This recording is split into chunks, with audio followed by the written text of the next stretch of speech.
eco-sensitive zones. Now, eco-sensitive zones, I have already taught this in one of the lectures, and it is frequently, very frequently into the news. That is why I have taken it again, and I'll be going, in this lecture, I'll be taking it to a different path as compared to the older ones that I have already taught.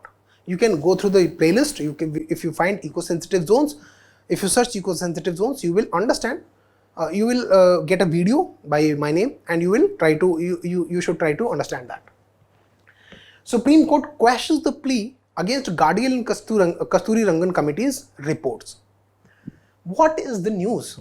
The first one is, now let's look at a question first, which we'll try to answer. Consider the following statements. In India, Himalayas are spread only over 5 states. Western Ghats are spread only over 5 states. Pulicat Lake is spread over 2 states only.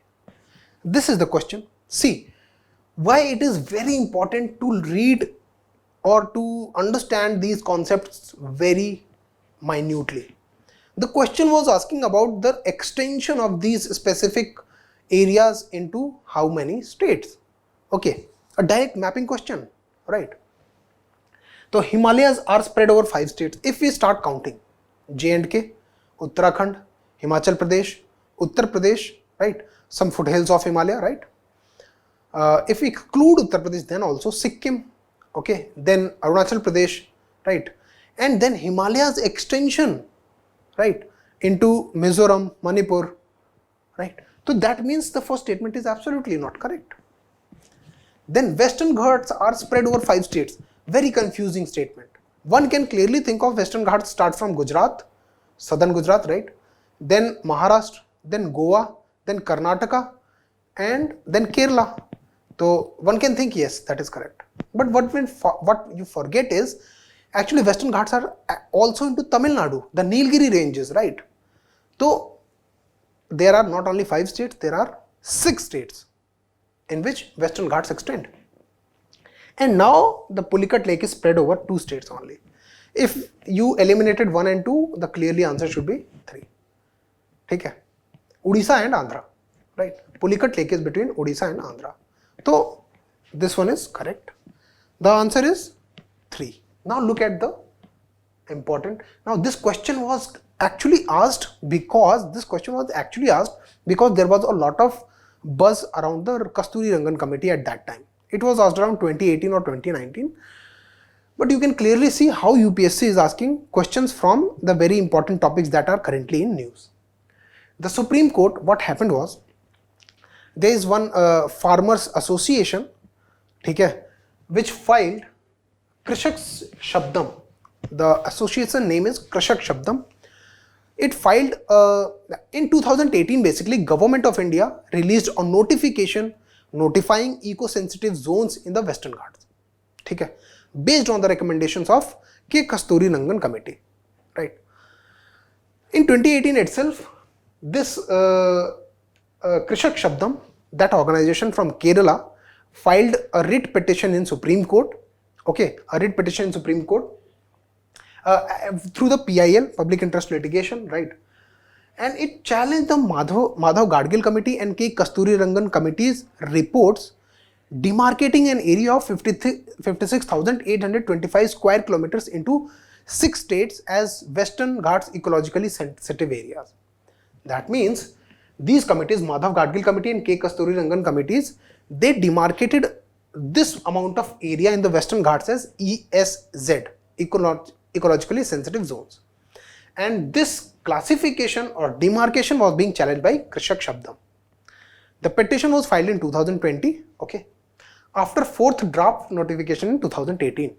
The draft notification that Government of India issued was in 2018, and this petition was filed in 2022. But after that petition, the 5th draft notification has also come, right? If the 5th notification has come, the 4th notification is no more valid. That means there is no point in challenging the 4th notification. Hence, the Supreme Court has quashed the writ petition. That is why we are studying this, right? Now, what is an eco-sensitive zone? Eco-sensitive zone was actually, declared by the central government. It is declared by central government or Ministry of Environment, Forest and Climate Change. Eco-sensitive zone, like biosphere reserves. Biosphere reserves have 3 zones: core zone, buffer zone and normal zone.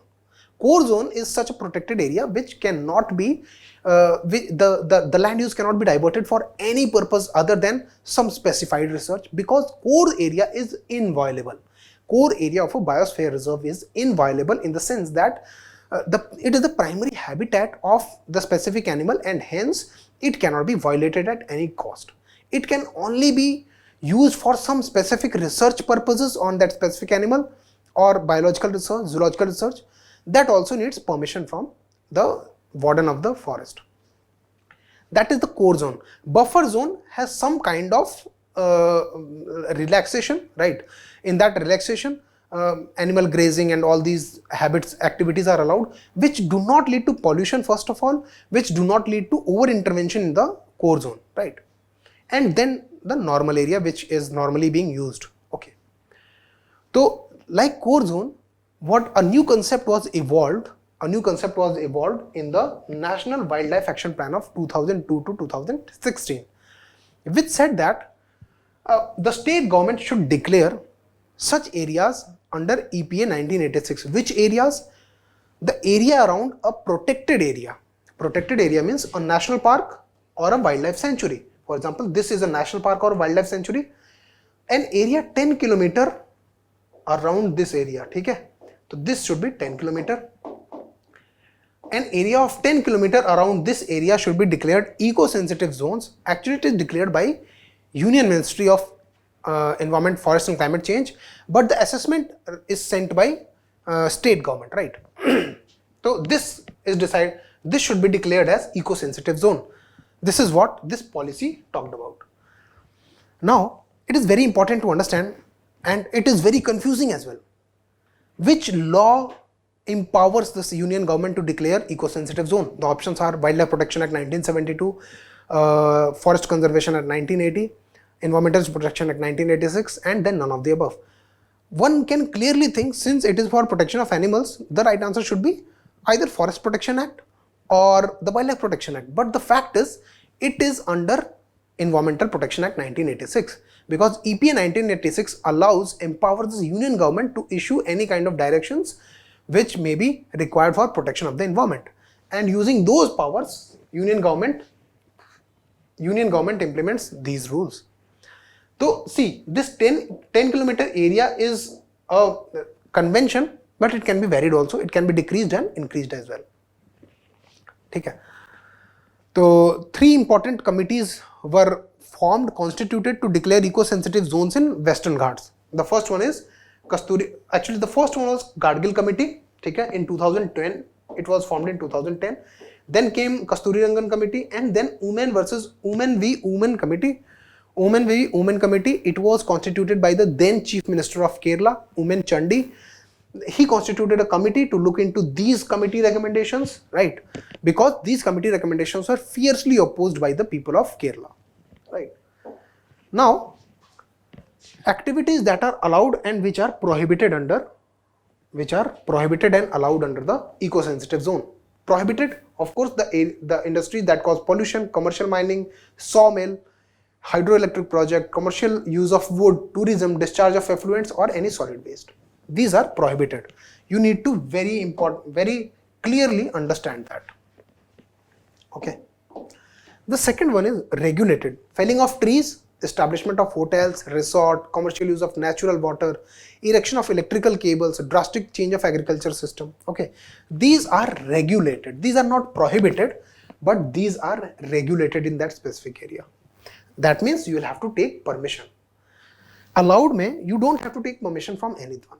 Ongoing agriculture or horticulture practice, rainwater harvesting, organic farming, use of renewable energy sources, adoption of green technology. One very important point that I would like to mention very clear, in one of years UPSC asked a question about eco-sensitive zones, and they cleverly put this drastic change of agricultural system into this, and people thought that drastic change in agricultural system can be a dangerous thing. That is why it should be not allowed, and it was put under under prohibited section, and most of the people that year marked that correct. But very clear, that was a very clever attempt on the side of UPSC. It is not prohibited but regulated, right? That is why you have for UPSC you have to be very cautious with these terms as to what is regulated, what is prohibited, what is allowed, right? Now let's look at the Madhav Gadgil Committee. It was formed in 2010 under the professor, the leadership of, it was 6-panel committee under Professor Madhav Gadgil. Okay, Madhav Gadgil Committee was very highly conservationist. Conservationist means they wanted to preserve the environment, the pristine environment, at the cost of people. Okay. So there is always, whenever we talk about environment, there is always a conflict between the rights of the people and the rights of the forest or the conservation of the forest itself. So Government of India constituted and this Madhav Gadgil Committee in 2010. It recommended, first of all, it recommended that all of the Western Ghats should be declared eco-sensitive zone.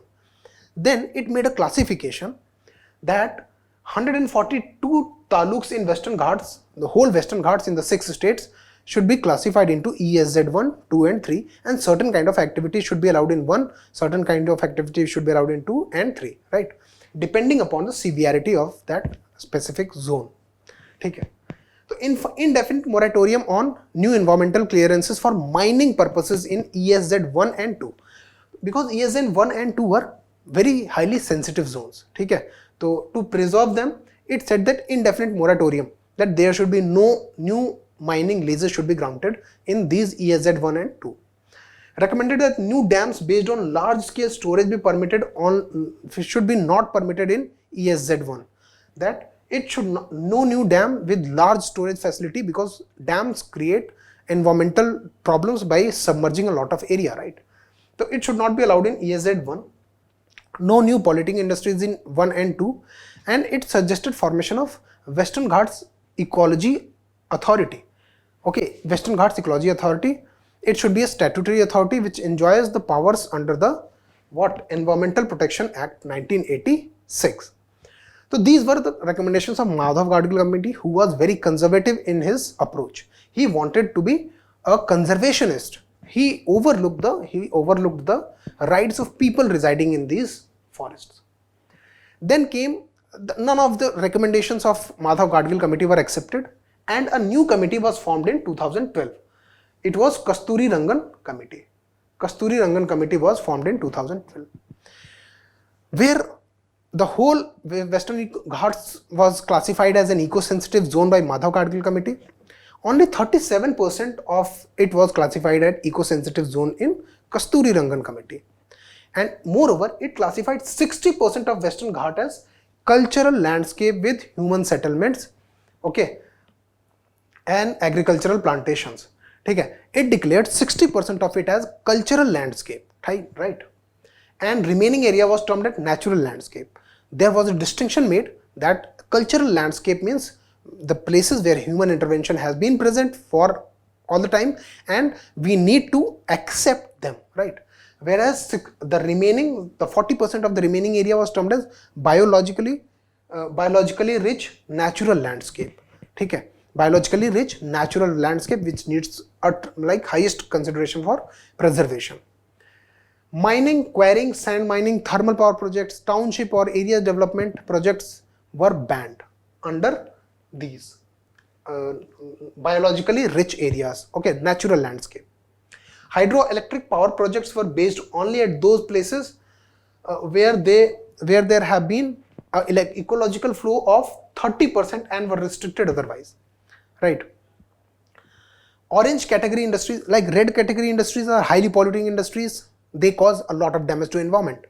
Orange were a bit lower. Like this color code classification is for industries based on their pollution abilities. Red is highest.